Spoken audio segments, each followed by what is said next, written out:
ఓం నమ శివాయ. హలో అండి, అందరికీ నమస్కారము. రేపే కార్తీక మాస శక్తివంతమైన చివరి సోమవారం. కొన్ని నియమాలు పాటించడం ద్వారా ఆ శివానుగ్రహం సంపూర్ణంగా లభిస్తుంది. 1. ఉదయం శుచిగా స్నానం. తెల్లవారుజామున లేచి అర్ధస్నానం లేదా సంపూర్ణ స్నానం చేయాలి. సాధ్యమైతే చల్లటి నీటితో స్నానం శివారాధనకు శుభం. 2. పూజా స్థలం సిద్ధం. శివలింగం, శివపార్వతి విగ్రహం లేదా ఫోటో ముందుంచండి. దీపం, నీళ్లు, పంచామృతం, బిల్వపత్రం, అక్షింతలు, పుష్పాలు సిద్ధం చేసుకోండి. 3. దీపారాధన. గోమయ లేదా నువ్వుల నూనె లేదా ఎర్రటి నూనెతో దీపం వెలిగిస్తే మంచి ఫలితం లభిస్తుంది. 4. అభిషేకం. అభిషేకంలో అత్యంత ముఖ్యమైనవి: 1. నీటితో చేయడం, 2. పాలతో చేయడం, 3. పెరుగుతో చేయడం, 4. తేనెతో చేయడం, 5. గోధుమ పిండి లేదా పసుపుతో చేయడం, 6. గంగాజలంతో చేయడం. ఈ 6 రకాల అభిషేకాల అనంతరం చివరలో స్వచ్ఛమైన నీటితో శుద్ధి చేయాలి. బిల్వపత్రం సమర్పణ. 3 లేదా 11 లేదా 21 లేదా 108 బిల్వదళాలు అర్పించండి. ఓం నమ శివాయ అని ప్రతి దళం వద్ద జపించండి. 5. శివ మంత్రాలు పఠనాలు.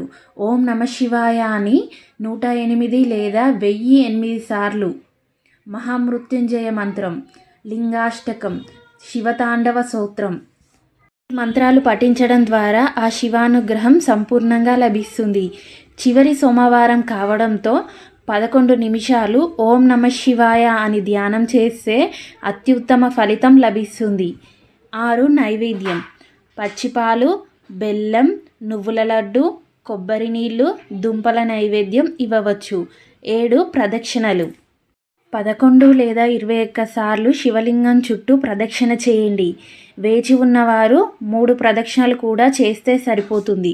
8. సాయంత్రం దీపం. కార్తీక మాసంలో సాయంత్రం దీపం ప్రాధాన్యం ఎక్కువగా ఉంటుంది. దీనిని శివాలయానికి లేదా ఇంటి ముందుకు వెలిగించండి. 9. వ్రతం ఫలితాలు.